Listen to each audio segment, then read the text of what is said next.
Bonsoir, bonsoir. Donc, soyez bénis. Ce soir, nous allons commencer notre étude biblique, comme tous les lundis. Aujourd'hui, comme vous pouvez le voir sur l'écran, le thème c'est la paix du cœur malgré tout. La paix du cœur malgré tout. Malgré toute chose, malgré tout ce qui peut se passer, malgré l'environnement dans lequel je suis. La paix du cœur, la paix du cœur, la paix du cœur. Donc nous allons prier et ensuite, comme tous les lundis, je vais dérouler le sommaire. En fait, comment est-ce que le thème va être partagé. Et après cela, nous allons donc, j'espère, pouvoir recevoir chacun de la part de Dieu. Nous prions le nom de l'Éternel. Père, je veux te bénir, je veux te dire merci pour ce moment que tu permets. Viens prendre le contrôle. Merci pour tes enfants qui sont connectés. Merci pour ceux et celles qui pourront aussi avoir accès à cette vidéo sur le compte, Seigneur YouTube, de l'Assemblée. Merci, Esprit de Dieu, de prendre le contrôle. Merci de nous enseigner. Merci surtout, Père, de faire en sorte que ce que nous allons recevoir en ce jour, même si ce sont des rappels, mais que cela nous aide encore à nous rapprocher de toi, à rechercher à tête agréable en toutes circonstances et en tout lieu. Nous te donnons la première place, nous te donnons l'autorité, nous te donnons toute la gloire sur ce moment. Merci d'asseoir, Seigneur, ton autorité encore une fois. Merci de prendre le contrôle de tout, Seigneur. Merci d'incliner nos cœurs et nos pensées à l'obéissance de ta parole. Ce moment t'est soumis dans le nom précieux et puissant de Jésus-Christ de Nazareth. Amen. Donc, nous allons parler de la paix du cœur malgré toute chose. Comment nous allons procéder ce soir? Nous allons commencer par nous allons donner une petite définition de la paix. Il y en a tellement de définitions de la paix, mais il y a une base commune, comme on peut s'en douter. Donc, nous allons donner une définition de la paix. Après avoir donné cette définition de la paix, nous allons faire une petite introduction pour essayer d'établir, mettre en place le décor par rapport donc au thème de ce soir. Suite à ça, nous allons parler de l'importance de la paix. L'importance de la paix, et vous allez voir qu'on va on va traiter de la paix ce soir sur deux aspects. Donc la paix avec les autres et la paix intérieure. Donc on va parler de ces deux aspects-là. On va parler de ces deux aspects. On va voir à la fin comment pouvoir y arriver, parce que la Bible nous incite, la parole de Dieu nous incite à être source de paix, à manifester la paix aussi en nous, à vivre dans la paix, mais comment on le fait au quotidien? Parce qu'au quotidien, on a des combats, on a des conflits, il y a des réalités, comme on aime souvent dire, qui nous emmènent à sortir un peu de cette paix-là. Donc comment on fait pour manifester cette paix au quotidien? Avant de commencer cette étude, comme j'ai l'habitude maintenant de le faire, en tout cas d'inciter les frères et les sœurs, je vais encore me permettre de rappeler que vous savez, il ne faut pas que nous soyons des bibliothèques de connaissances. Une bibliothèque de connaissances, c'est bien, mais ce n'est pas ce qui nous donne le salut. Ce qui nous donne le salut, c'est quoi? C'est que la connaissance que nous acquérons, que cette connaissance-là nous permette réellement d'être transformés, d'être changés, d'être renouvelés. Mais cela, c'est individuel, c'est personnellement que chacun donne de l'importance à sa relation avec son Dieu. Chacun donne de l'importance à sa recherche à plaire à son Dieu. Donc une fois de plus, des clés vont nous être communiquées ce soir. Saisissons-les, examinons-les conformément à la parole de Dieu et essayons, avec l'aide du Saint-Esprit, de les mettre en pratique en laissant vraiment l'Esprit de Dieu travailler en nous. Donc la paix du cœur malgré tout. La paix est un élément qui est très, très, très important dans la vie de tout un chacun. La paix est primordiale dans la vie de tout un chacun. Chrétien ou pas chrétien. Je connais personne, et je pense que je ne prends pas de risque en affirmant que je ne connais personne qui n'aspire pas à une paix, tout au moins à la paix intérieure. Parce que malheureusement, il y a des gens qui aiment les conflits, il y a des gens qui aiment être en conflit avec les autres. Mais en tout cas, la paix intérieure, c'est-à-dire être tranquille, la tranquillité d'esprit, je pense que tout le monde recherche cette tranquillité d'esprit-là. Qu'on soit croyant ou pas, on recherche tous cette tranquillité d'esprit. Le problème, c'est que, déjà, comment atteindre cette tranquillité d'esprit et surtout, comment maintenir cet état de paix? Comment maintenir cet état de paix déjà envers les autres et comment maintenir cet état de paix à titre personnel, intérieur? Comment je le fais? Je fais comment? Donc, j'ai envie de dire double difficulté en fait. Comment j'accède à cette paix et comment je la maintiens? Sachant une chose, c'est que l'enfant de Dieu, le disciple que nous disons être, la paix dont parle Christ a des nuances avec la paix humaine. Parce que nous, la paix, selon l'homme, va avoir des limites dans le sens où je vais être en paix, donc je vais préférer m'entourer des personnes avec qui je m'entends très bien. Et même encore, si je m'entoure de personnes avec qui je m'entends très bien, Je vais très vite me rendre compte que s'il y a une situation ou quoi que ce soit, c'est très facile pour un groupe de personnes, un groupe c'est à partir de deux personnes, pour un groupe de personnes de se séparer parce qu'il y a eu un conflit, parce qu'il y a eu mésentente, parce qu'il y a eu quelque chose. Donc la paix, l'harmonie qui régnait ne règne plus. Malheureusement, ça a une facilité, c'est très simple aujourd'hui. Mais la paix dont parle Christ, la paix dont nous sommes, à laquelle nous devons nous soumettre, que nous devons manifester, cette paix-là est complètement différente parce que quand on va prendre le passage, il dit lui-même, je vous donne la paix, je vous donne ma paix, pas comme celle que le monde donne. Donc il y a une nuance, il y a une différence entre la paix de Christ et la paix du monde. Ça, c'est important. Mais si on commence par la définition, comme ce qu'on a dit qu'on allait, ce par quoi on a dit qu'on allait commencer. Moi, j'ai retenu deux définitions. Il y en a plein, mais j'ai retenu deux définitions. La première définition que j'ai retenue, c'est celle-là. C'est un état de tranquillité, de repos chez quelqu'un. La paix intérieure, un état de tranquillité et de repos dans la vie d'une personne. Une personne se sent tranquille, elle se sent reposée, elle se sent apaisée.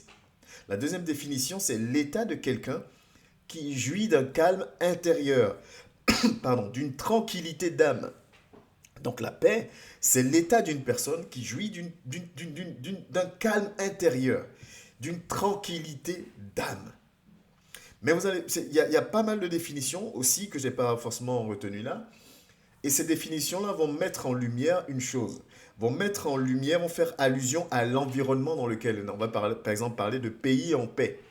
Pays en paix, donc pays qui ne sont pas en guerre, ça veut dire des pays qui ne sont pas en guerre avec d'autres pays. Donc pays en paix, être en paix avec un frère, être en paix avec son conjoint, sa conjointe, être en paix avec ses enfants, être en paix avec ses proches. Donc il y a souvent la notion de paix vis-à-vis d'eux, vis-à-vis d'un tel, vis-à-vis d'une telle. Et il y a aussi cette notion de paix dont je parlais en amont, intérieure. Donc il faut bien comprendre qu'on parle de tranquillité, d'esprit, on parle de calme, on parle de repos dans les définitions qui ont été, que j'ai retenues pour ce soir. Donc la paix, c'est ça. La paix, c'est un sentiment de tranquillité, de sobriété. C'est un sentiment de sobriété, de paix, de tranquillité d'esprit, de ne pas être perturbé. Voilà le mot que je cherchais. Je suis en paix parce que je ne suis pas perturbé par X raisons. Je ne suis pas perturbé par X situation. Donc je suis en paix. Et comme je vous disais, je ne connais personne qui n'aspire pas au moins, à cette paix intérieure. Parce qu'on peut me dire, oui, mais la paix avec les autres, avec autrui, ne dépend pas toujours que de moi. Et c'est totalement vrai, la paix avec l'autre ne dépend pas forcément que de moi. S'il y a deux personnes concernées, la paix dépend de ces deux personnes. Il y a trois personnes, la paix dépend de ces trois, et ainsi de suite. Donc la paix avec les autres ne dépend pas que de moi. Mais j'ai ma part de responsabilité dedans, en tant que disciple. Mais ma paix intérieure, tout le monde y aspire, le méchant, le gentil, ce que vous voulez, tout le monde aspire quand même à avoir la paix intérieure. Et ce qui est un peu drôle dans l'histoire, c'est que, vous savez, même les gens qui prennent plaisir à semer la zizanie ou être en conflit avec tel ou tel, il y a des personnes qui restent en paix malgré tout. C'est-à-dire qu'elles ne sont pas en paix avec les autres, mais elles sont en paix avec elles-mêmes. Il y a des personnes comme ça. Il y a des personnes qui vont venir vous troubler, vous bousiller votre paix, mais eux vont être totalement dans la paix, tranquilles. Ils ont accompli ce pourquoi ils étaient venus. D'où le fait qu'il faut discerner aussi, et puis il faut se pouvoir pardonner pour se libérer, pendant que l'autre, il avance. Donc nous recherchons tous cette paix-là. Et pourtant, en tant que chrétien, on va faire face à ce que je pourrais appeler peut-être des réalités. Il y a une chose qui est très importante. Il y a une chose que notre Dieu nous demande. Il nous dit ceci dans Romains 12, à partir du verset 18 jusqu'au verset 19. Voilà ce que l'Éternel nous dit. Il dit, « S'il est possible, autant que cela dépend de vous, soyez en paix avec tous les hommes. » Amen. « S'il est possible, autant que cela dépend de vous, soyez en paix avec tous les hommes. » S'il est possible, autant que cela dépend de vous, soyez en paix avec tous les hommes. Et il continue. Ne vous vengez point vous-même, bien-aimés, mais laissez agir la colère, car il est écrit, à moi la vengeance, à moi la rétribution, dit le Seigneur. Donc, si je reviens un tout petit peu en arrière, s'il est possible, autant que cela dépend de vous, soyez en paix avec tous les hommes. Voilà ce que Christ nous oblige à faire, nous ordonne de faire, d'être en paix avec tout le monde, tant que cela dépend de nous. Ou au niveau où cela dépend de nous. Il y a des moments où ça ne dépend pas de nous à 100%, mais ça va peut-être dépendre de nous à 40, à 50, à 60%. Et alors, on doit faire notre part à 40, à 50, à 60%. Je dois faire ma part. Je ne dois pas rester dans le raisonnement, je ne dois pas rester dans l'analyse, je dois faire ma part. Donc, s'il est possible, autant que cela dépend de vous, soyez en paix avec tous les hommes. Une fois de plus, c'est un passage biblique, c'est pas moi qui le dis. Certainement, tu en as déjà entendu parler, certainement tu connais ce passage. Maintenant, à toi et à moi de donner de la valeur, de l'importance à ce passage dans nos vies. Sinon, on est des bibliothèques. Parce que la réalité, elle est c'est celle-là. C'est que oui, Christ nous demande d'être source de paix. Ok. Par contre, voilà une chose. Quand on prend Jean 15 au verset 20 par exemple, il nous demande d'être source de paix. Mais voilà ce que lui-même nous dit aussi. Il dit, souvenez-vous de la parole que je vous ai dite. Le serviteur n'est pas plus grand que son maître. S'ils m'ont persécuté, ils vous persécuteront aussi.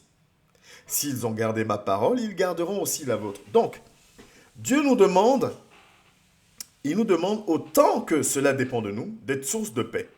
Ça, c'est la paix vis-à-vis des autres, ok? Et en même temps, il nous dit, en tant que disciple, je parle, en tant que chrétien, il dit, sois source de paix. Fais tout pour être en paix avec tout le monde. Fais ton maximum. En tout cas, tout ce que tu peux, fais-le. C'est vrai que nous arrivons à trouver comment je peux dire ça? Des compromis. On trouve des compromis dans tout. Non, mais je peux pas. Non, mais non, mais non. La Bible dit, la parole de Dieu nous dit, tant que cela dépend de nous, soyons source de paix. Mais en même temps, le même Dieu nous dit aussi, il dit, souviens-toi d'une chose. Le serviteur n'est pas plus grand que le maître. Pour lui dire quoi? Pour nous dire quoi? Ils ont persécuté Jésus. Jésus a été rejeté. Sa parole n'a pas fait l'unanimité. Il a même parti jusqu'à la croix pour toi et pour moi. Donc il dit, ils vous persécuteront aussi. Mais comment je peux avoir, la paix intérieure et manifester de la paix si je suis persécuté? Amen. Comment je le fais?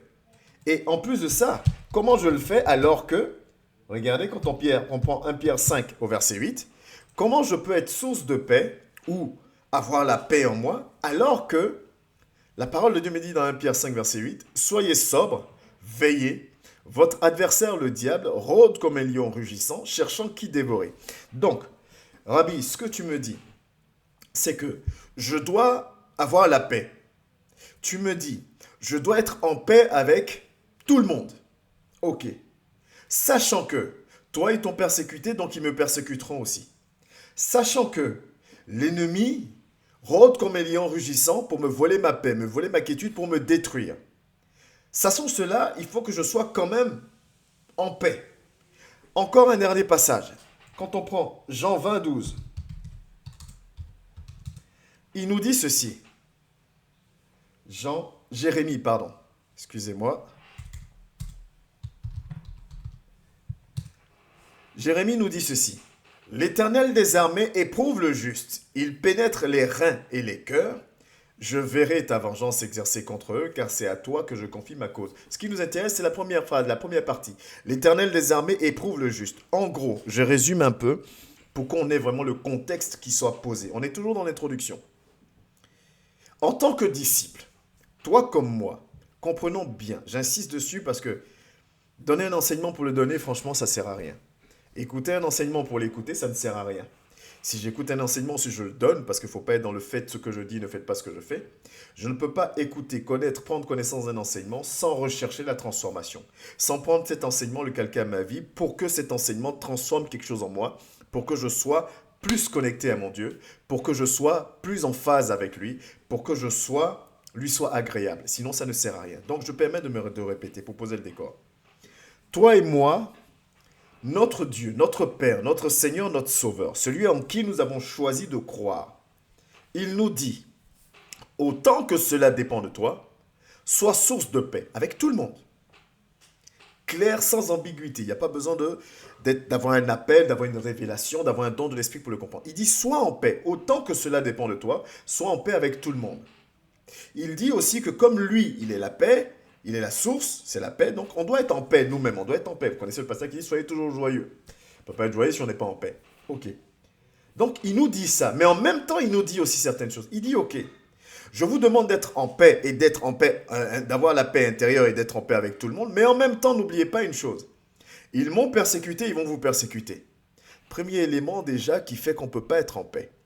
Deuxièmement, il dit l'ennemi, le diable, rôde comme un lion rugissant, cherchant qui dévorer. C'est-à-dire que lui, le diable, veut nous détruire. Donc, notre entourage, les gens avec qui tu nous demandes d'être en paix, amen, les gens avec qui tu nous demandes d'être en paix vont nous persécuter, vont nous rejeter, vont nous humilier, ne vont pas nous croire, vont nous faire du mal, vont avoir des tempéraments, des attitudes bizarres. Mais tu nous demandes de manifester la paix vis-à-vis d'eux. Ok. Mais ça ne s'arrête pas là. En plus d'eux qui vont nous faire des choses bizarres, tu dis en plus que le diable va certes passer par eux, mais il va avoir aussi d'autres moyens, voies et moyens, pour nous voler notre paix, pour nous détruire. Seigneur, tu nous donnes une mission compliquée. Donc, notre entourage, l'ennemi, et ça ne s'arrête pas là. Et là encore, tu nous dis au travers de ton serviteur Jérémie, que toi, Dieu, tu vas nous éprouver. C'est-à-dire que toi et moi qui allons prendre la décision de dire Seigneur, je veux marcher selon ta volonté, toi mon Dieu, tu vas encore m'éprouver. Je te pose une question. Si tu veux noter la question, note-la. Pour que tu puisses plus tard te poser, vraiment réfléchir à cette question. Est-ce que c'est facile? Est-ce que c'est simple? Oh non.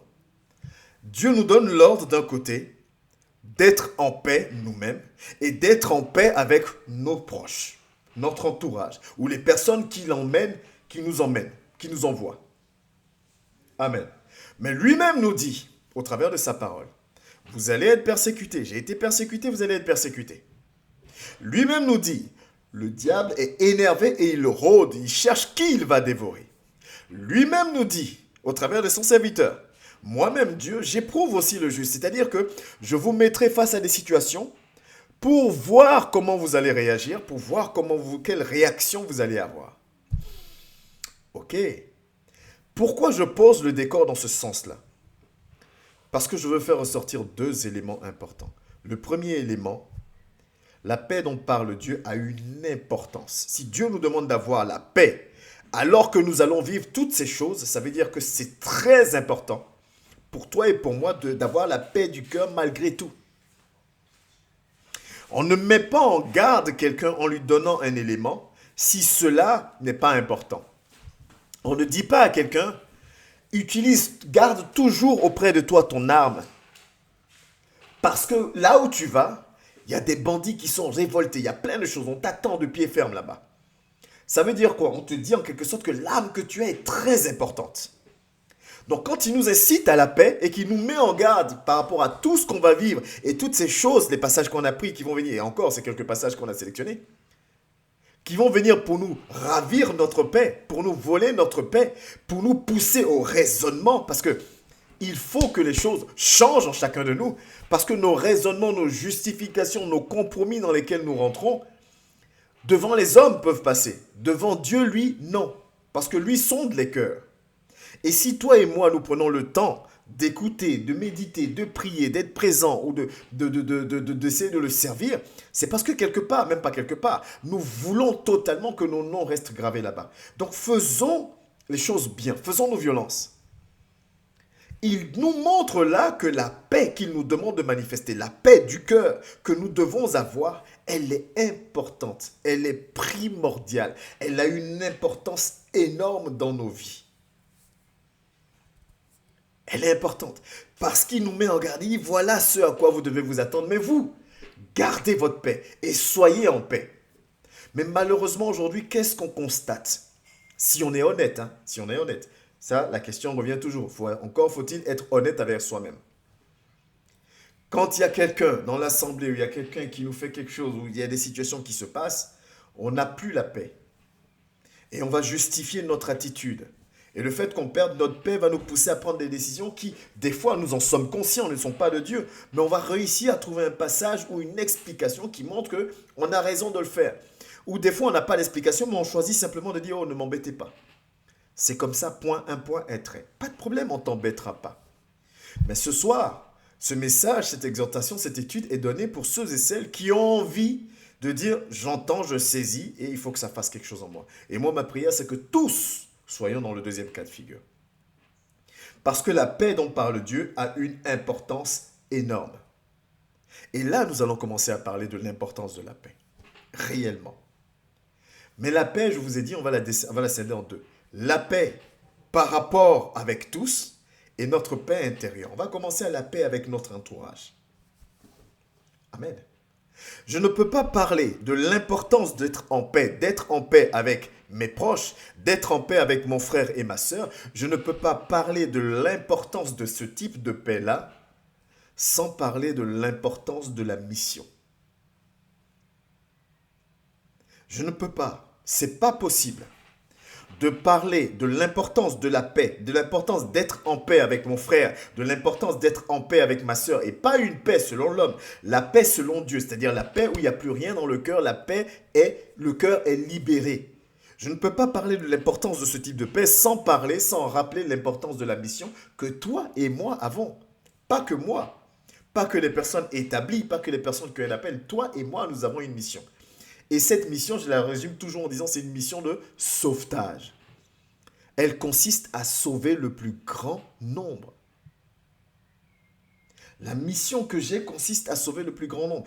Tant que je n'ai pas totalement conscience de l'importance de cette mission pour Dieu qui m'a choisi et pour moi-même par rapport à mon salut, je ne pourrais pas me faire violence, je ne pourrais pas laisser l'Esprit de Dieu me conduire à cette paix envers les autres. Je permettrai toujours que les raisonnements, je permettrai toujours que les justifications, je permettrai toujours de trouver des compromis pour justifier mes positions. Tant que je ne prends pas pleinement conscience de l'importance de la mission, je ne comprendrai pas l'importance quand Dieu met l'accent sur la paix envers tout le monde. Rien de ce que Dieu déclare n'est un jeu ou ne peut être pris de manière, comment je peux dire ça, futile.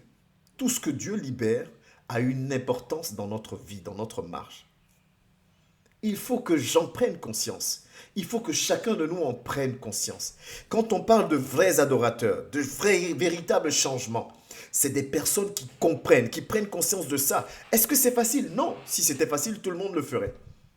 De se remettre en question réellement, de ne plus raisonner, de ne plus justifier. Mais je ne fais pas parce que, non, de ne plus rentrer dans le parce que. Mais tous les serviteurs comprennent la parole de Dieu ne le faisaient plus parce que quand l'Esprit de Dieu entre dans ta vie, que tu lui donnes la place, c'est lui qui opère cette transformation. C'est l'Esprit de Dieu qui opère cette transformation. Donc je ne peux pas parler de l'importance de la paix avec tous sans rappeler l'importance de la mission. La mission est tellement importante. La mission, c'est gagner de plus grand nombre. Matthieu 28, verset 19 à 20. Allez, faites de toutes les nations mes disciples. Et la mission est tellement importante que Dieu a fait le plus grand des sacrifices. Jean 3, 16. On va même le marquer, Jean 3, 16, parce que tout le monde connaît ce passage.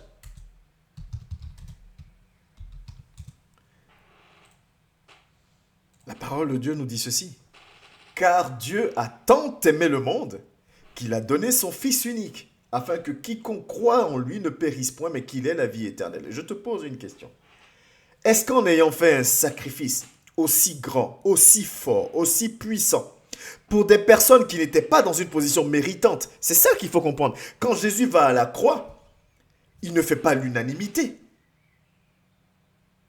Quand Paul, Pierre continuent d'œuvrer, de faire des prodiges, des miracles, continuent d'enseigner, c'est pas parce qu'ils font l'unanimité que tout le monde les acclame et que tout le monde les reçoit avec le large sourire. Ils sont combattus. N'empêche que ils vont jusqu'au bout de la mission, comme Christ.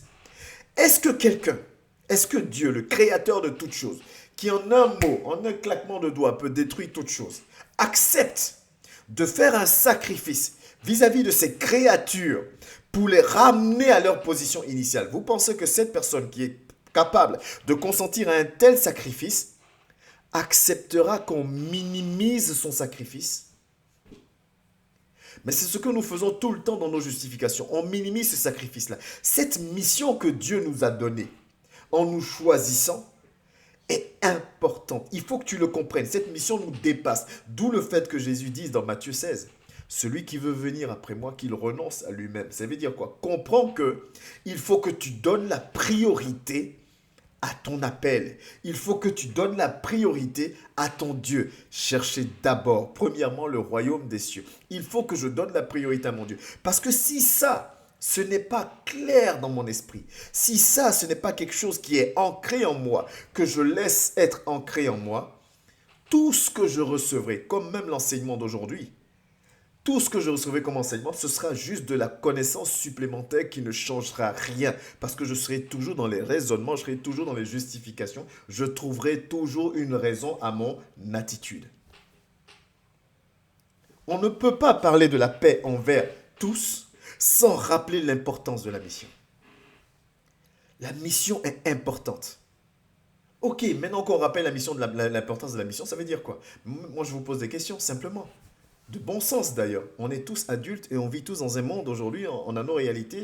On travaille pas, peu importe, mais on a nos réalités. Comment je veux, vous vous rappelez, je vous ai dit une fois que gagner une âme à Christ, c'est pas inviter la personne et que la personne fasse partie de ton assemblée, puisque l'assemblée ne sauvera pas. L'assemblée, les noms des assemblées, les logos, les machins, tout ce qu'on fait, c'est l'homme qui fait ça.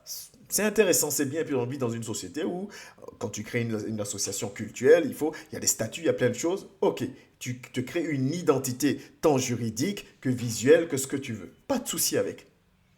N'empêche que cette identité visuelle-là ne sauvera personne. Ce qui va me sauver, c'est ma relation avec mon Dieu. Donc, gagner une âme à Christ, c'est quoi? C'est donner envie à cette personne, à titre personnel, même si c'est répétitif, c'est pas grave, c'est redondant, c'est pas grave. J'insiste dans ce sens-là. Donner envie à cette personne-là, elle-même, de prendre au sérieux sa marche sa marche spirituelle. Je lui donne envie.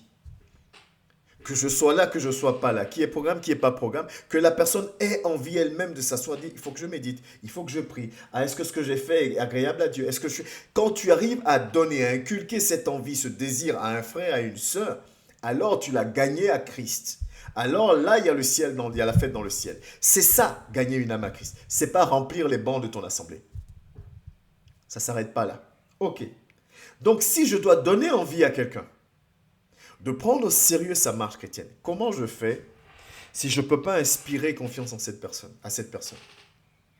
Si quand cette personne me voit, rien en moi lui inspire confiance. Rien en moi lui donne envie de m'écouter. Rien en moi lui donne envie même d'être à côté de moi. Quand on sort cette phrase-là, j'entends les pensées des gens qui disent « Ouais, mais il y a des gens qui... Ouais, mais il y a des gens... » Je vous ai dit au départ, sortons des raisonnements. Parce que si on ne sort pas des raisonnements, on sera semblable, une fois je l'avais dit, à des ampoules qui choisissent qui elles éclairent, ce qu'elles éclairent. Tu allumes l'ampoule de ton salon, l'ampoule décide d'éclairer que la télé, que le tapis et que telle pièce et le reste est dans l'obscurité. Tu vas toi-même enlever cette ampoule et la changer. Parce que l'ampoule, son rôle, c'est d'éclairer, pas de sélectionner. C'est toi qui choisis la lumière que tu veux, chaude ou froide, la puissance que tu veux. C'est toi qui choisis, comme Dieu. Mais une fois qu'il t'a choisi, tu dois faire le job pour lequel il t'a choisi. Tu ne fais pas ce job, il te remplace. D'où une fois de plus, j'ouvre la parenthèse, l'importance de Jésus à ses côtés, qui intercède pour toi et pour moi. Sinon, ça allait être compliqué pour chacun de nous. Comment je donne envie à une personne de se soumettre à Christ si je suis dans les jugements, si je suis en conflit avec cette personne, si je suis dans l'animosité vers la personne, si je suis dans les raisonnements, dans les jugements, dans les condamnations, comment je donne?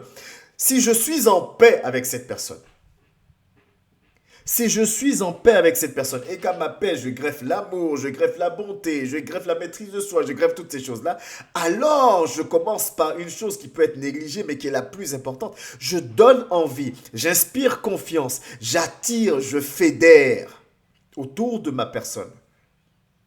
Parce qu'il faut que j'arrive à communiquer quelque chose. Aucun de vous, même moi, ne va avoir envie d'écouter une personne qui ne lui inspire pas confiance. Une personne avec qui je suis en conflit. Personne. Voilà pourquoi la parole de Dieu nous dit, et je vous le redonne encore ce qu'on a dit tout à l'heure. Tous, dans Romains, autant que cela dépend de moi, je dois être source de paix parce que ma mission, mon job, c'est que la personne que Dieu m'a envoyée, a mis à côté de moi, je dois lui donner envie de se connecter à Dieu. Je dois lui donner envie de laisser Dieu agir en elle. Je dois le faire, ce boulot-là. S'il te plaît, comprends ce message ce soir. Comprends ce message et sortons des raisonnements, des justifications, que cela nous aide. Si je ne suis pas à minima en paix avec mon entourage, si je ne suis pas à minima, si je ne fais pas à minima tout ce que je peux, autant que cela dépend de moi pour établir une atmosphère de paix, il y a un souci dans ma marche avec mon Dieu. Si mes choix, si mes décisions n'entraînent pas la paix, amen. Parce que, rappelez-vous de Timothée 2,15, c'est moi qui serai en face de Dieu lors de mon jugement. Tu ne seras pas avec moi, mon épouse ne sera pas avec moi, ton conjoint, tes enfants, celui que tu aimes, ton pote dessus, ta pote dessus ne sera pas avec toi. Lui, il aura son moment, toi, tu auras ton moment aussi. C'est maintenant, là, pendant que je le souffle de vie, c'est maintenant que je peux me remettre en question. C'est pendant que je le sauve de vie que les choses peuvent changer en moi. Et je prie vraiment que l'Esprit de Dieu fasse que ça puisse toucher ou quelqu'un que tu puisses saisir ce qui est en train d'être dit ce soir. Si mes choix, mes décisions n'entraînent pas la paix, je dois sérieusement me poser les bonnes questions par rapport à ma position spirituelle. Amen. Si mes choix, mes décisions n'entraînent pas la paix, je dois sérieusement me poser des questions sur ma position spirituelle.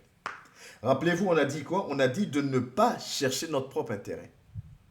Si j'estime que aller encore vers tel frère ou vers telle soeur, c'est trop me rabaisser, que c'est trop machin, moi à un moment donné c'est bon, alors je n'ai pas fait le maximum de ce que je peux faire.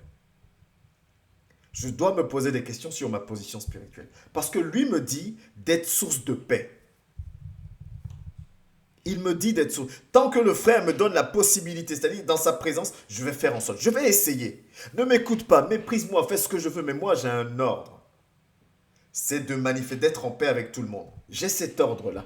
Et je dois être en paix avec toi parce que je dois t'emmener à laisser l'Esprit de Dieu agir en toi. Pour que moi, demain, je sois blanc comme neige devant mon Dieu. Mais aujourd'hui, le chrétien, c'est quoi? Aujourd'hui, nous, les chrétiens, c'est quoi? Oh non, oh ceci, oh cela. Les amis, mon frère, ma soeur, si mes décisions, mes choix n'entraînent pas la paix, je dois sérieusement me poser la question par rapport à ma position spirituelle. Je te le dis sans détour. Je dois me poser des questions par rapport à ma position spirituelle. Parce qu'il a dit dans Romains 12, verset 18, autant que cela dépend de moi, je dois être source de paix. Et il dit aussi une chose, on en a parlé, je vais vous le mettre d'ailleurs, dans 1 Corinthiens, de ne rien chercher, de ne jamais chercher notre intérêt à nous. Vous vous rappelez de ça? Il le dit, tac, ici. 1 Corinthiens 13, verset 5. Il dit clairement, l'amour ne fait rien de malhonnête, ne cherche point son intérêt. On en a déjà parlé de ça, donc on ne va pas revenir dessus. Je dois vraiment faire en sorte que je dois être en paix avec tout le monde parce que c'est important. Si je suis en paix avec ceux qui sont autour de moi, alors je peux faire la mission pour laquelle Dieu m'a choisi, Dieu m'a appelé. Oh oui, ça va emmener des sentiments, vous savez le fameux sentiment de se dire du coup, donc l'autre il peut faire tout ce qu'il veut alors. Vous savez ce sentiment, cette question ou cette pensée qui nous révolte un peu. Peut-être à juste titre humainement. Ah oui, donc moi je dois subir et puis l'autre il doit tout faire. Il doit faire tout ce qu'il veut. Mais dans quel cas, moi je te pose juste une question. Jésus, il est parti à la croix. Ceux qui l'ont mis à la croix, c'est aussi pour eux qu'il était venu, non? Mais il est parti quand même. Paul, qui va sauver son geôlier et toute sa famille, je lui avait-il pas fait du mal? Si. Paul va trouver le moyen de le sauver. Étienne, l'un des premiers diacres. Étienne est condamné à mort par lapidation. Lapidation. Étienne, jusqu'au bout, est là à glorifier le nom de l'Éternel. En aucun cas il maudit, en aucun cas il prend une décision de repli ou de retrait.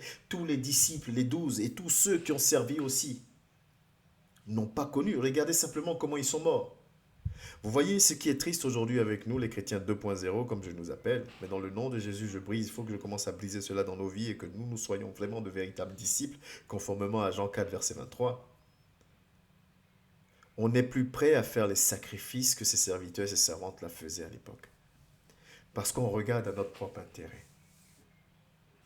On regarde à notre intérêt. Oh, à un moment donné, il faut arrêter. Ah, les gens ne veulent pas comprendre, ça c'est leur problème. Oh machin, oh ceci, oh cela. Ce n'est pas de Dieu. Parce que si tout cela, les quelques exemples que j'ai pris, Jésus, Étienne, Paul, on peut encore en citer, avaient pensé comme ça, avaient réfléchi comme ça, beaucoup de personnes n'auraient pas reçu la parole de Dieu. Mais eux continuaient d'agir, pourquoi? Parce que dans leur esprit, c'était la mission, la mission, la mission. Parce que tant que je fais la mission, la mission, la mission, alors je suis agréable à mon Dieu. Et si je suis agréable à mon Dieu, alors je suis utile et important à ses yeux. Et si je suis utile et important à ses yeux, alors mon nom reste marqué là-haut. Et mon nom qui est marqué là-haut, qu'est-ce que cela signifie? C'est que j'ai mon salut. Donc, humiliez-moi sur la terre. Il y a un chant même qui le dit. Humiliez-moi sur la terre. Crucifiez-moi sur la terre. Méprisez-moi sur la terre. Ce n'est rien. Parce que mon nom est écrit là-haut. Voilà ce qu'ils avaient dans la tête et rien d'autre. Pourquoi je vous ai rappelé l'importance de la mission dans le fait de donner de l'importance à être en paix avec son entourage. Si toi et moi commençons à mettre dans nos esprits mission, mission, mission, on fera tout pour la mission. Et alors on sera dans une position qui est agréable à Dieu. Amen. Et cette paix doit être visible. C'est pas du genre, oh moi je suis en paix avec tout le monde, mais tu es dans ton coin. Ah moi j'ai pas de haine ni de rancune avec qui que ce soit, mais tu ne parles à personne. Tu fais le strict minimum, tu es cordial, tu dis bonjour et basta. Mais c'est pas de cette paix-là que Dieu parle.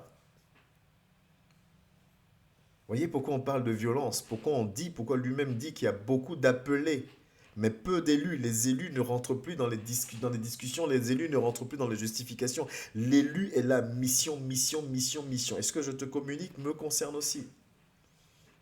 Et j'aimerais qu'ensemble, on aille vers ce niveau de maturité spirituelle. Dans une assemblée, on doit voir la paix. Vous savez pourquoi on doit voir la paix dans une assemblée? Parce que dans une assemblée, c'est des personnes qui se mettent ensemble et qui affirment avoir la même source, Dieu. On affirme qu'on est tous alimentés par la même source. Mais cette source-là, si la même source, c'est une source de paix, alors nous tous, on doit être capables de manifester la paix. Pourquoi alors dans l'assemblée, vous allez voir 15, 20, 30, 50, 60, 200 personnes qui viennent toutes dire on croit en Dieu, on est disciples. Ça veut dire quoi? On est alimenté par Christ. Mais il y a les divisions, les querelles. On réagit par la chair, par l'orgueil. On recherche nos intérêts. Est-ce qu'on est vraiment alimenté par la même source? Est-ce que c'est vraiment Christ qui nous alimente? Vous voyez, quand on donne ces enseignements, on comprend tout de suite maintenant pourquoi la parole de Dieu. Jésus lui-même dit, ce n'est pas tous ceux qui disent Seigneur, Seigneur, qui rentreront dans le royaume des cieux.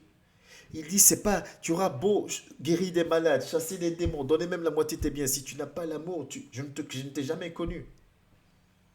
Faisons-nous violence. Il n'y a pas besoin d'être 1000. On peut être 3, 4 à saisir. L'essentiel, c'est quoi? C'est que je veux que mon nom soit marqué là-haut. Faisons-nous violence réellement. Connectons-nous à notre Dieu. Nous devons avoir la même source. Et si nous avons la même source, alors nous devons être capables de manifester l'amour, de manifester de la paix autour de nous, parce que cette source-là, c'est une source de paix. Mission, mission, mission. Mon salut est agréable à Dieu. Donc, humilie-moi, c'est pas grave. Je ferai mon maximum. J'ai un cerveau comme toi, je sais analyser. Je sais qu'il y a telle situation que tu es capable, mais je viens quand même vers toi. Parce que je veux t'apporter de l'amour. Parce que je veux te gagner en tant que frère, en tant que sœur. Je veux gagner ta confiance parce que j'ai quelque chose à t'apporter. Faisons attention à nos raisonnements, à nos décisions. Des fois, nous-mêmes, on bloque la bénédiction de quelqu'un. Pourtant, pourquoi Dieu nous donne la bénédiction? Dieu nous donne la bénédiction pour la communiquer à quelqu'un. Tu la bloques en disant la personne a une attitude. Mais tu bloques. Est-ce que tu es Dieu, toi, pour bloquer? Tu es sûr que tu auras les arguments solides devant Dieu pour lui dire, je ne l'ai pas fait parce que... Non, humilie-toi. Aie plutôt les arguments de dire, Seigneur, je me suis même humilié parce qu'il fallait absolument que je communique ce que tu as voulu que je communique. Mais la personne a des niettes. Alors moi, je suis clean. J'ai fait conformément à Romains. Autant que cela dépendait de moi, j'ai cherché la paix. Les arguments de nous... Le mature n'est plus dans les justifications, dans les arguments. La paix doit être visible, palpable, réelle. Et là, nous parlons que du côté paix avec les autres, avec mon entourage.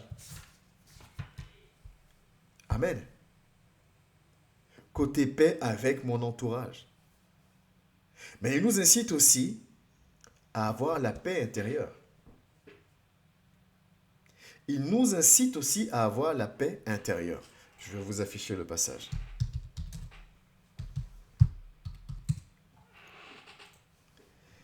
Il nous incite aussi à avoir la paix intérieure. Mais il y a 2 facteurs pour la paix intérieure. Le premier facteur, c'est l'entourage. On vient d'en parler. Les gens autour de nous qui vont nous faire des choses, qui vont avoir des attitudes, des comportements, des paroles, des actions, qui vont venir nous voler cette paix qu'on doit avoir avec les autres et intérieurement aussi.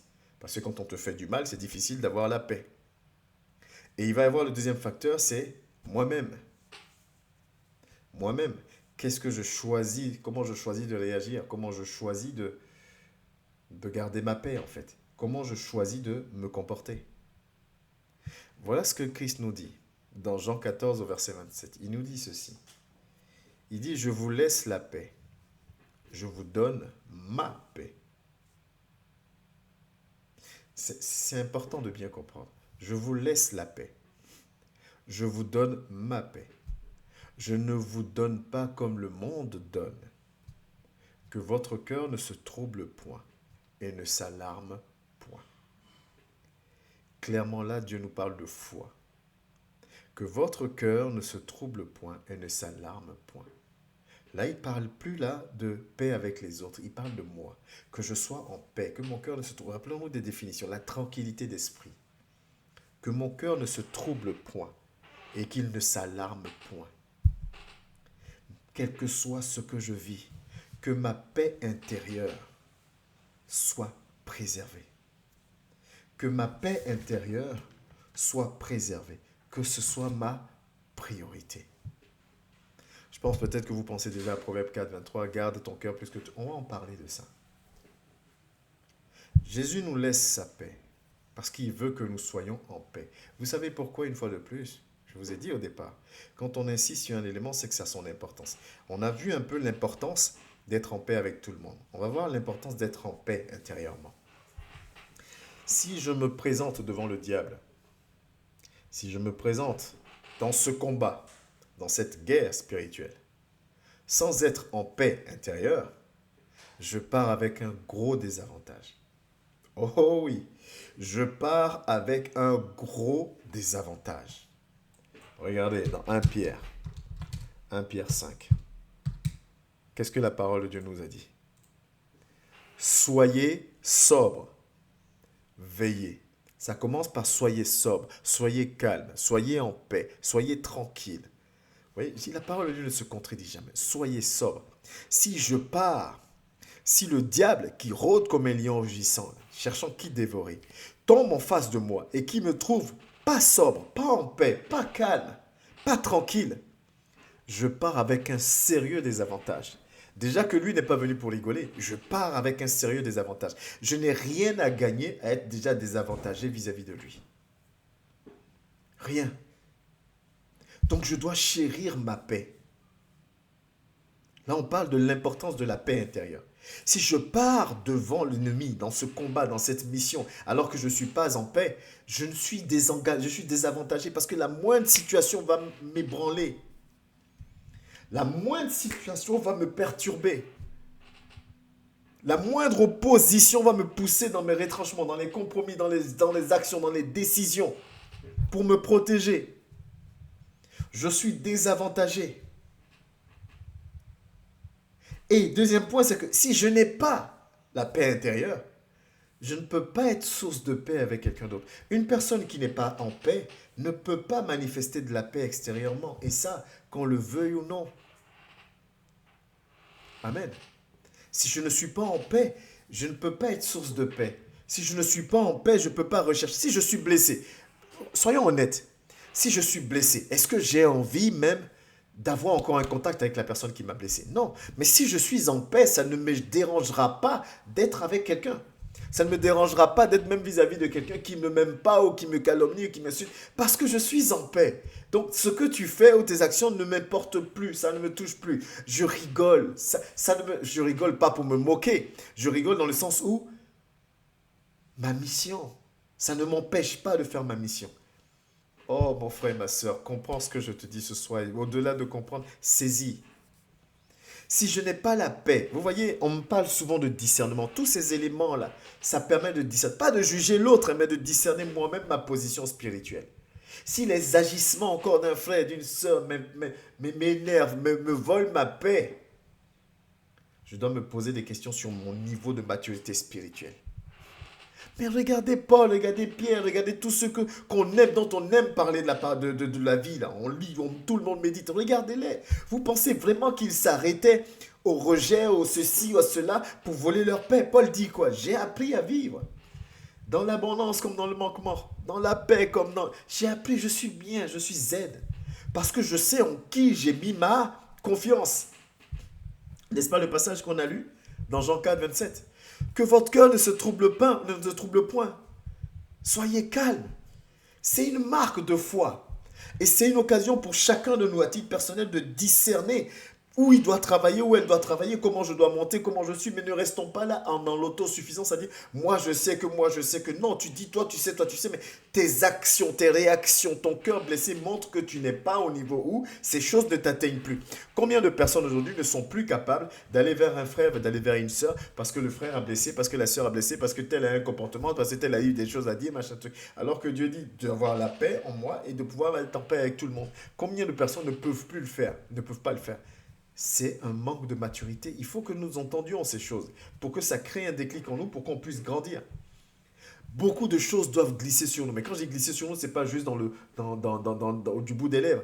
Glisser sur nous dans l'agissement. C'est-à-dire, je suis capable de venir te prendre dans les bras, te bénir, te sourire, tout faire pour que tu reviennes encore dans la présence de Dieu. Parce que Dieu a besoin de toi. Et parce que c'est la mission de sauver le plus grand nombre. Et Dieu m'a montré l'importance que cette mission a pour lui. Donc je ne peux pas jouer avec cette mission en restant dans mes raisonnements, en restant sur mes blessures, en restant sur mes décisions. Je ne peux pas jouer avec.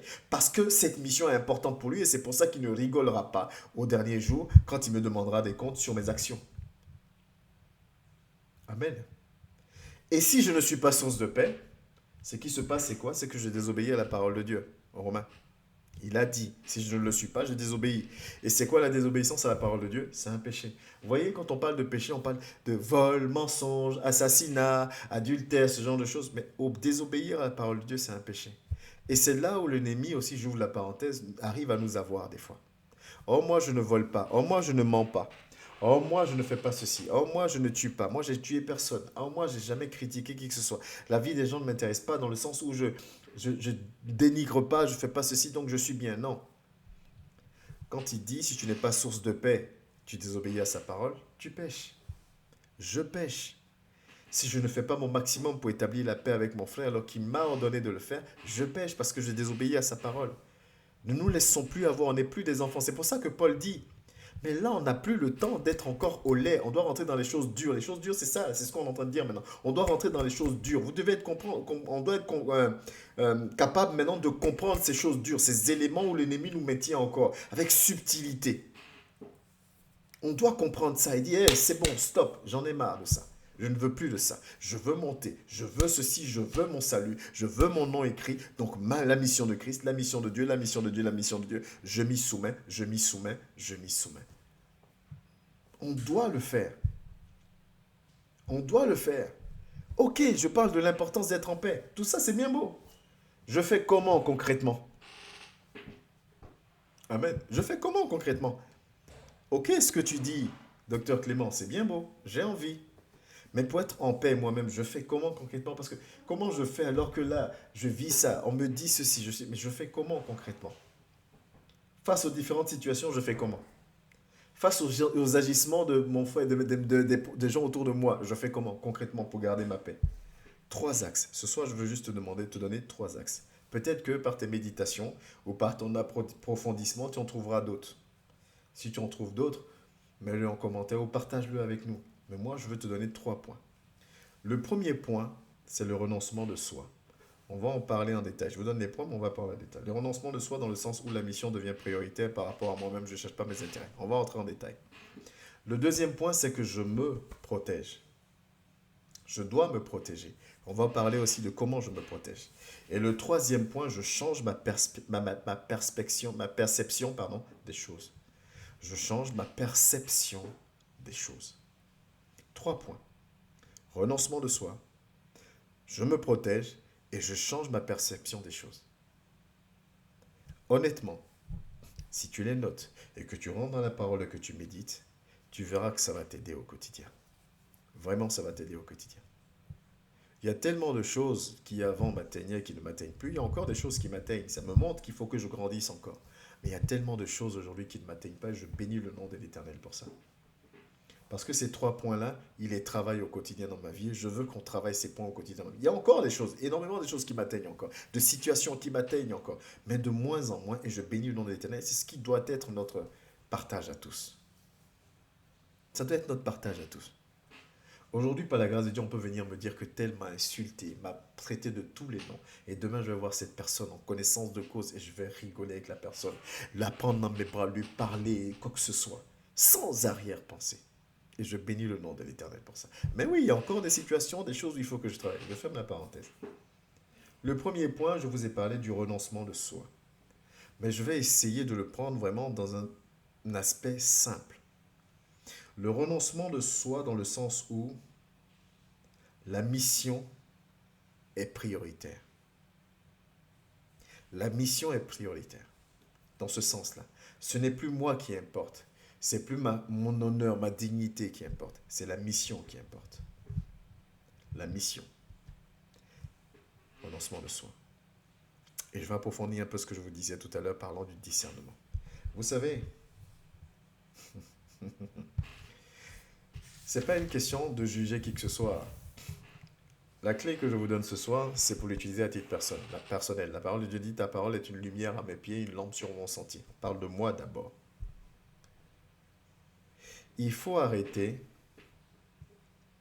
ok, de se faire avoir par, comment je peux dire ça, ce que l'autre dégage comme charisme, ce que l'autre dégage. Alors, quand je vois ce frère, je vois cette sœur, sa manière de parler, je sens que ce frère, cette sœur connaît la parole de Dieu. Oh, ce frère, cette sœur prie, ce frère, cette sœur médite. Ah, c'est quand même un docteur de la parole. Ah, c'est un bishop, un archibishop, un pasteur, un apôtre, un évangéliste, un prophète, une prophétesse, tout ce que vous voulez. Il faut déjà commencer par arrêter d'être impressionné par ces choses, tout de suite. Ce que nous devons regarder, ce par quoi nous devons être impressionnés, c'est pas les actions de ces personnes, de notre entourage. Qu'il soit bishop ou pas bishop, qu'il soit chante ou pas chante, qui que ce soit. Regarde ses fruits concrètement. Regarde sa capacité à s'humilier. Regarde sa capacité à faire passer la mission envers toute chose. Et c'est à ces personnes-là qu'il faut donner du respect, donner de l'estime et donner. Ce sont ces personnes-là qui fédèrent réellement. C'est ça la clé. Pour éviter de se faire avoir à gauche et à droite. Observons, regardons, sortons de... Oui, mais c'est un pasteur. Oui, mais c'est ceci. Regarde ses fruits. Je ne te dis pas pour le juger. Pas pour le condamner. Et d'ailleurs, avant de parler de l'autre, regarde toi-même d'abord, regarde à toi-même. Oui, je prie, oui, je médite, oui, je jeûne, oui, j'enseigne. Mais est-ce que je suis capable de poser des actions qui me coûtent par rapport à la mission? Est-ce que je suis capable de le faire? Ça me donne des informations sur mon niveau spirituel, sur ce que je dois travailler, sur mes axes d'amélioration. Le charisme n'envoie pas au paradis. La connaissance des versets bibliques n'envoie pas au paradis. La méditation, vous allez comprendre dans quel sens je le dis, n'envoie pas au paradis si elle ne produit aucun changement dans ma vie. La prière, si elle ne change rien dans ma vie, n'envoie pas non plus au paradis. Ne soyez pas choqués, Jésus dit quoi? Tu auras beau faire ceci, cela, si tu n'as pas l'amour, je ne t'ai jamais connu. Mais si tu ne t'as jamais connu, c'est qu'on ne rentre pas. C'est qu'on ne rentre pas. Mais la capacité qu'une personne a à travailler sa paix et à être en paix avec les autres, même si cela lui coûte, ça, c'est visible, c'est palpable, c'est pas dans la bouche. Oh, moi, je suis en paix. Tu es en paix, montre-le. Montre-le. fédère autour de toi. Que les gens aient confiance. Tu ne feras pas l'unanimité, ça oui. Personne ne fera l'unanimité. C'est pas de ça que je parle ce soir. Mais moi, personnellement, je veux faire en sorte que Dieu n'ait rien à me reprocher, qu'il n'ait rien à trouver en disant, là, tu sais que tu aurais pu. Hein. Je ne veux pas qu'il arrive à dire sur un aspect de ma vie, tu sais que tu aurais pu, tu aurais dû.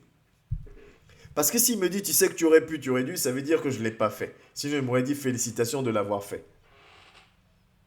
Et c'est ça notre combat. C'est ça qui doit être notre combat pour être un tout petit peu comme Paul, pour être un tout petit peu comme Pierre, pour être un tout petit peu comme Étienne, pour être un tout petit peu comme Daniel, tous ceux que connaît.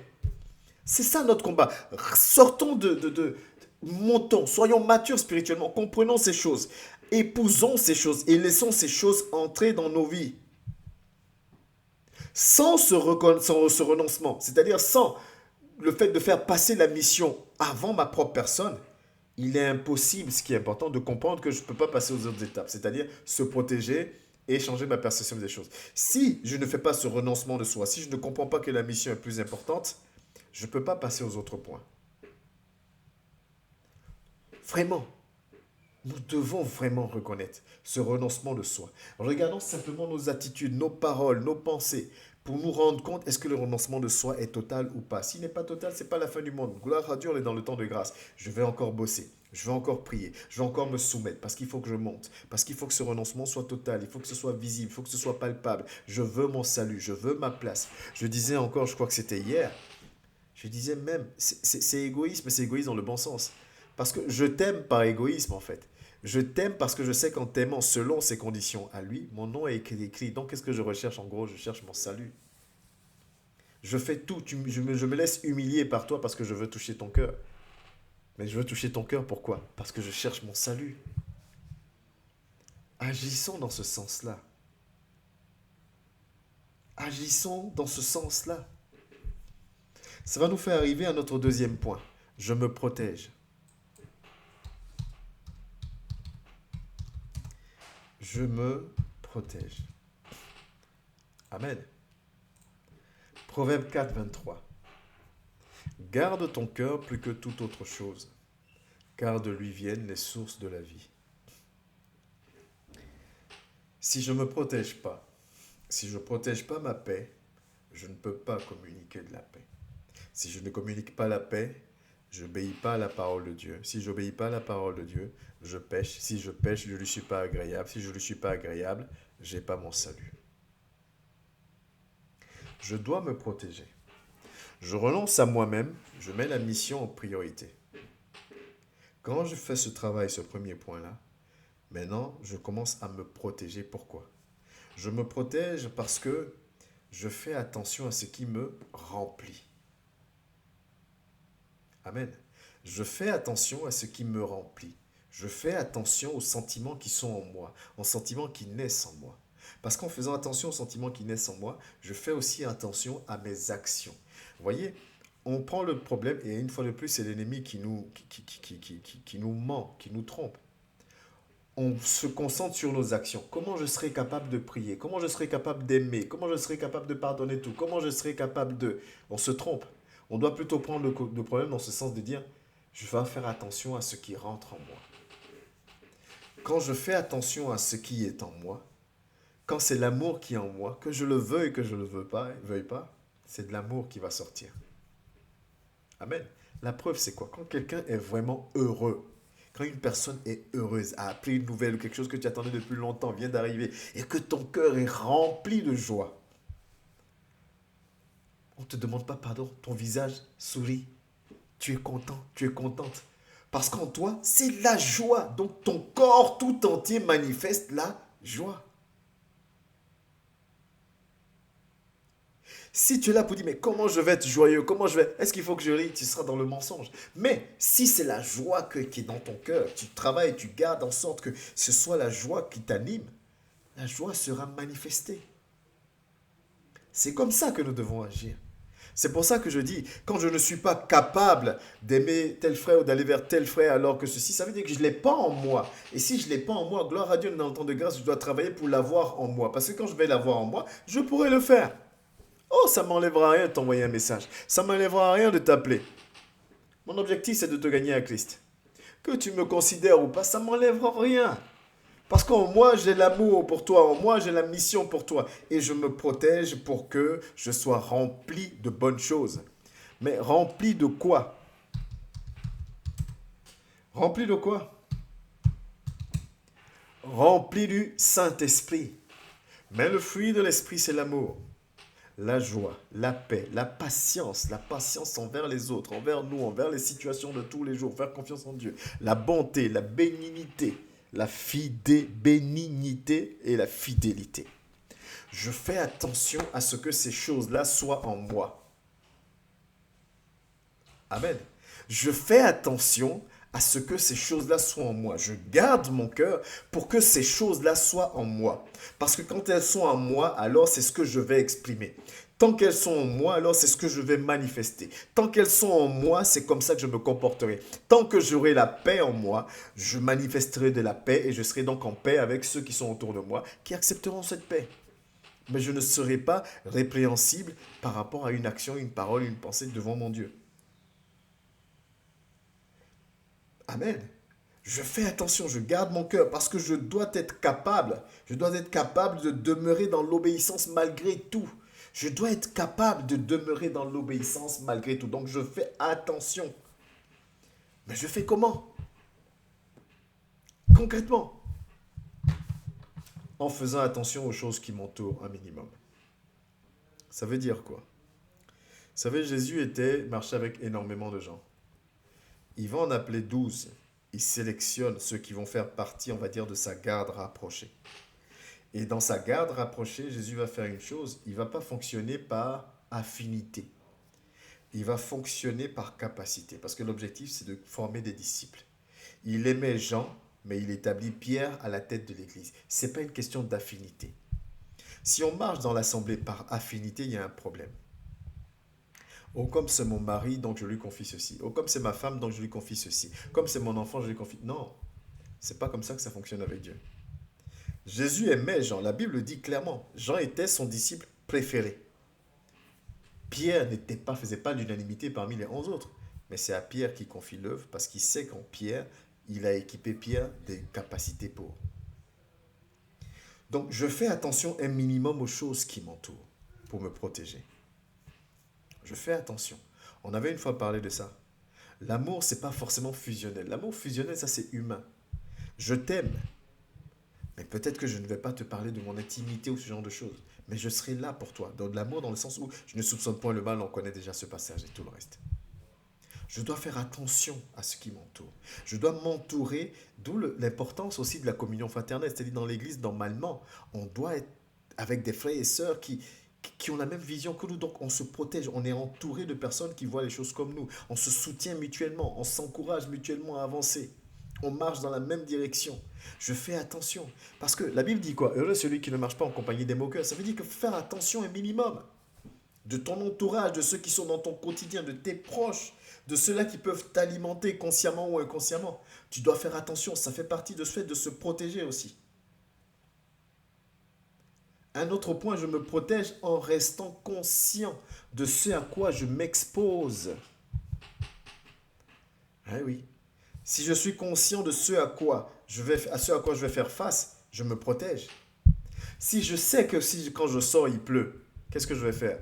Je prends mon parapluie. Si je n'ai pas d'autre choix que de sortir. Je prends mon parapluie, je sélectionne les bonnes chaussures. Si je prends des chaussures en tissu, je sais que mes pieds vont être mouillés. Je sais ce à quoi je m'attends, alors je me protège. Alors je prends mes dispositions. Je ne suis pas surpris. Je ne suis pas, comment on appelle ça, désarmé par rapport à la situation parce que je ne m'y attendais pas.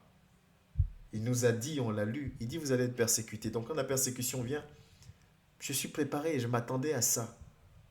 Alors je ne perds pas mes moyens. Je ne pleure pas, je ne m'effondre pas, je ne rentre pas dans les compromis. Voyez un peu jusqu'où ça va la protection.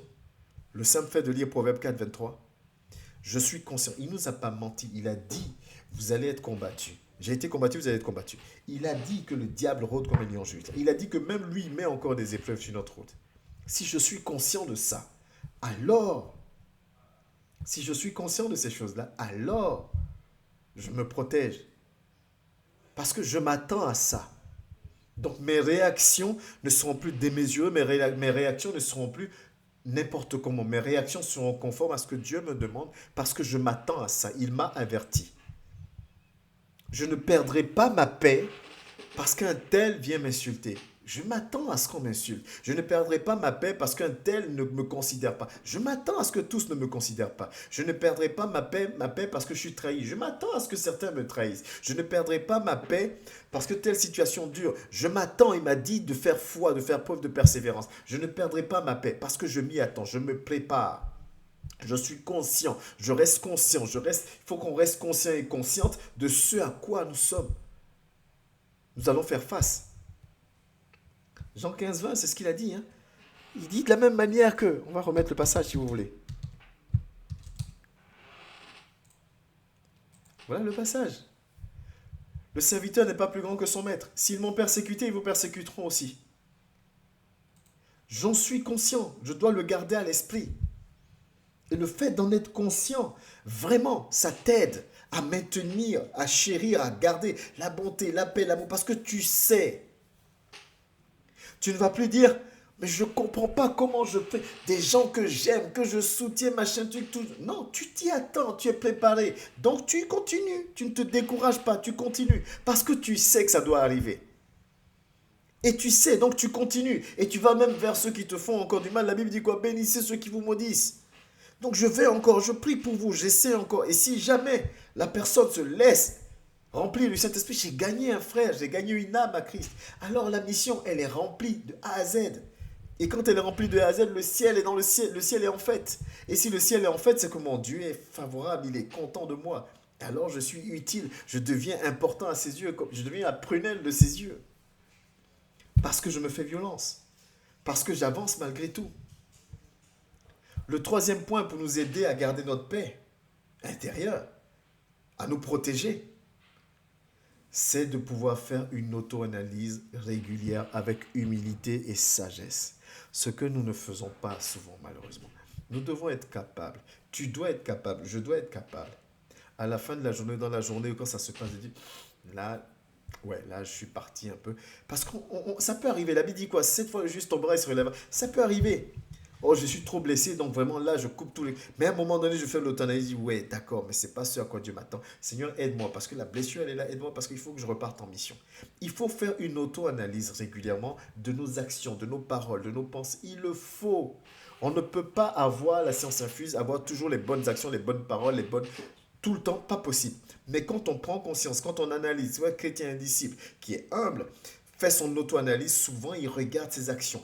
Mais pourquoi j'ai répondu comme ça? Mais pourquoi j'ai laissé la colère prendre le dessus? Mais pourquoi? Mais pourquoi? Il faut que je revienne dans la parole de Dieu. Il faut que je revienne dans la vision que Dieu me demande d'avoir. Il faut que je recommence à marcher selon sa volonté. Il faut que. Parce que c'est important. Parce que c'est là où il m'attend.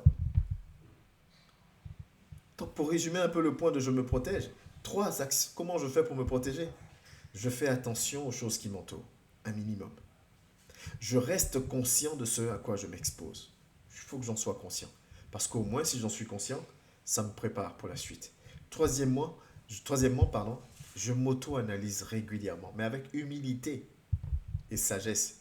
Parce que si tu t'auto-analyses pour tout le temps tomber la même conclusion, non, je suis parfait, c'est l'autre qui est qui a les problèmes. Ah non, moi j'ai rien fait, c'est l'autre qui est bizarre. Ah, moi, si c'est pas la peine de t'auto-analyser, c'est bon, continue ton chemin. Si rien ne vient jamais, si tu n'as jamais mal fait, jamais mal dit, jamais mal pensé, jamais mal réagi et que c'est toujours l'autre, ça ne sert à rien de faire une auto-analyse et continue ta vie. L'auto-analyse nous permet de nous améliorer. L'auto-analyse nous permet de nous remettre sur la même fréquence que notre Dieu. L'auto-analyse nous permet de nous disposer. C'est ça l'auto-analyse qu'on doit faire. C'est pour ça que j'ai rajouté avec humilité et sagesse, parce qu'on veut grandir, parce qu'on veut se rapprocher de Christ. Donc, premier point, renoncement de soi. La mission avant toute chose. Deuxième point, je me protège. Et troisième point, c'est le changement. Je change de perception des choses. Je change ma perception des choses. Amen. Et là, un passage que vous connaissez tous, mais qui est important à prendre. Jacques 4, du verset 2 au verset 4. Mes frères, regardez comme un sujet de joie complète les diverses épreuves auxquelles vous êtes exposés. On doit regarder comme un sujet de joie complète les différentes épreuves. C'est-à-dire que Une épreuve qui est censée me faire pleurer, me faire souffrir, me faire mal, moi je dois la voir avec joie. Si c'est pas en changeant ma perception des choses, je vois pas comment c'est possible. Ce qui est censé me faire pleurer, moi je ne le vois pas comme une source de tristesse ou de quoi que ce soit, je le vois comme une occasion pour moi d'apprendre, de grandir, de me fortifier. Et c'est ce que la suite nous enseigne.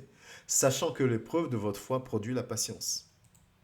Mais il faut que la patience accomplisse parfaitement son œuvre afin que vous soyez parfaits et accomplir sans faillir en rien. Si je ne change pas ma perception des choses, je ne pourrai pas comprendre ça. Mon frère et ma soeur, si nous ne changeons pas notre perception des choses, on ne pourra pas maintenir notre paix. On ne pourra pas. Parce que les situations de ce monde nous accableront, on aura des doutes, des inquiétudes, on ne sera pas tout le temps en paix si on ne change pas notre perception des choses. Là où tout le monde doit pleurer, toi tu dois te réjouir et bénir le nom de l'Éternel. Là où tout le monde est effondré, toi tu dois garder ta paix et ta détermination. Nous le devons, nous n'avons pas d'autre choix.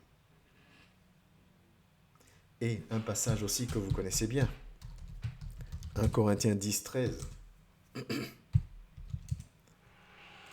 qui dit ceci. Aucune tentation ne vous est survenue qui n'ait été humaine. Et Dieu qui est fidèle ne permettra pas que vous soyez tentés au-delà de vos forces.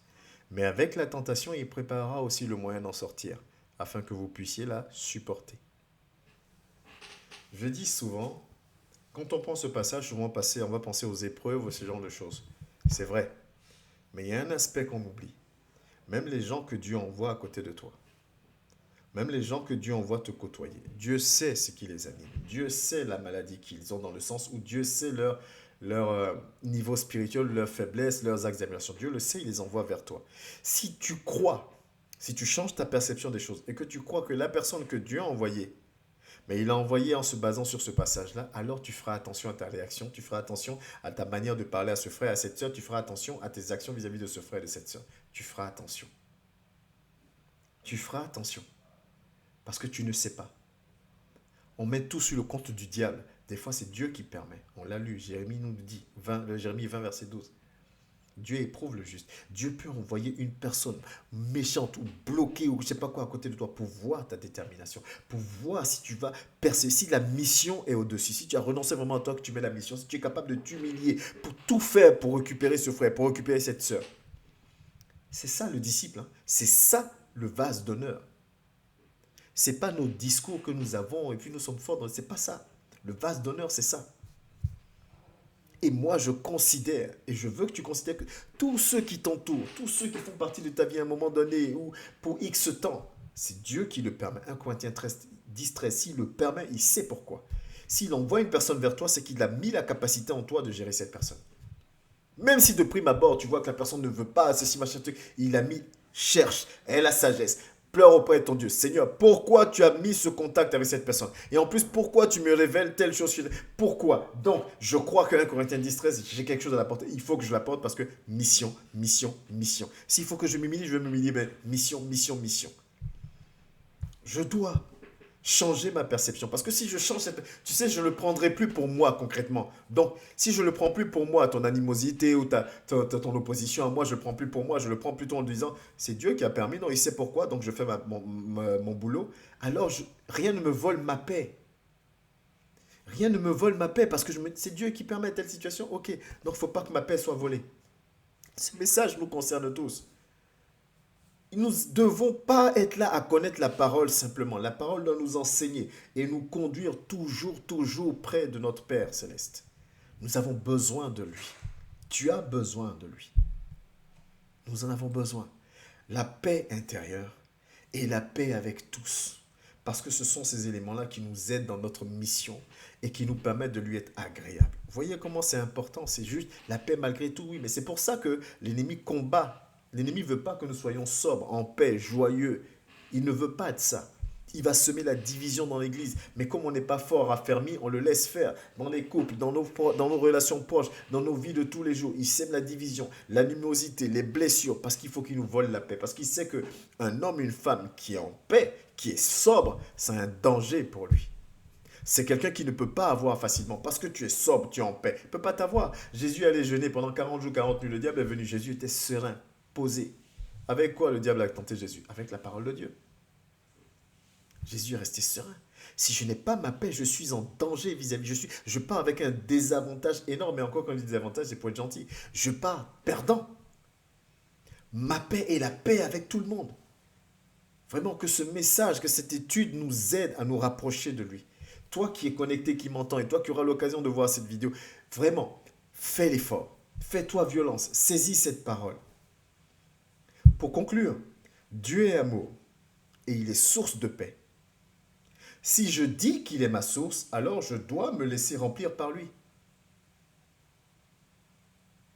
Si lui, il est amour et qu'il est ma source de paix, si Dieu est amour et qu'il est la source de paix, et que moi je dis que lui, je veux en faire ma source, alors je dois moi aussi être source de paix pour quelqu'un d'autre. Il n'y a pas de midi à 14 heures, ça ne sert à rien de sortir les doctorats, les études, Non, clair. Ma source c'est Dieu, ta source c'est Dieu, ok. Dieu est paix, donc tu dois être paix. Dieu est amour, donc tu dois être amour. Tu dois te battre pour l'être. D'où le renoncement de soi qui revient. N'oublions pas une chose.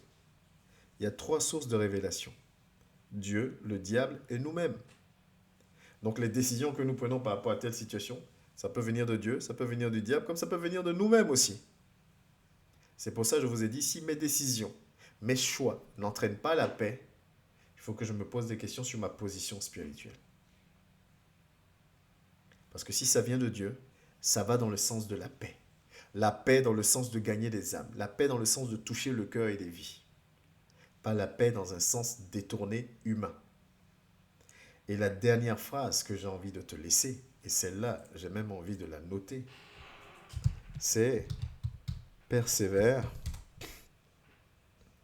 préserve, excusez-moi.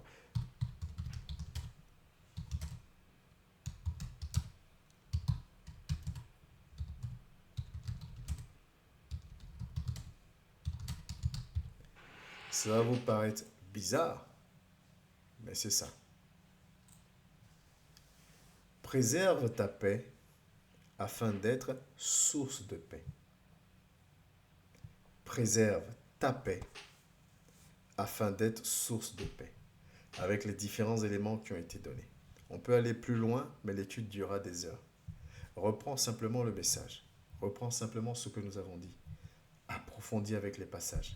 Rentre en détail. Laisse l'Esprit de Dieu faire en toi ce qu'il a prévu de faire. Préserve ta paix afin d'être source de paix.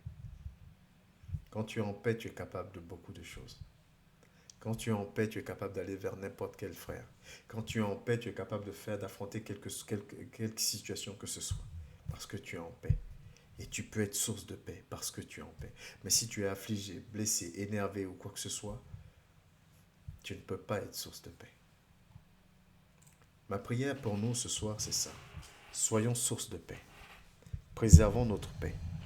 Et soyons agréables à notre Dieu. Dieu de gloire, je veux bénir ton nom. Oui, Père, nous rentrons dans des enseignements, dans des études qui sont dures à entendre et des fois même à accepter. Oh, mais nous avons proclamé que nous voulons grandir avec toi. Donc, Père, nous voulons laisser ton esprit transformer nos vies. Ton esprit nous laver, ton esprit nous disposer, ton esprit nous équiper. Parce que nous voulons, Éternel, que tu dises de nous, bienvenue mon fils, bienvenue ma sœur.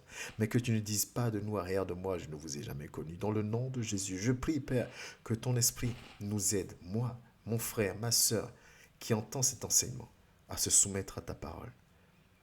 Éternel, souviens-toi de nous. Nous voulons de vrais adorateurs, de vraies adoratrices entre tes mains, pour ta gloire. Merci, Rabbi, pour tous tes bienfaits. L'honneur et la gloire te reviennent pour les siècles et des siècles. Je bénis le reste du temps. Je bénis, Seigneur, encore la vie de tout à chacun, l'engagement de tous et de toutes. Reçois la gloire au nom de Jésus. Amen. Vous savez maintenant comment ça fonctionne, donc reste connecté. S'il y a des questions, je fais passer le générique de fin. Je bénis la vie de tous ceux et celles qui verront cette vidéo sur le compte YouTube de l'Assemblée. Soyez bénis.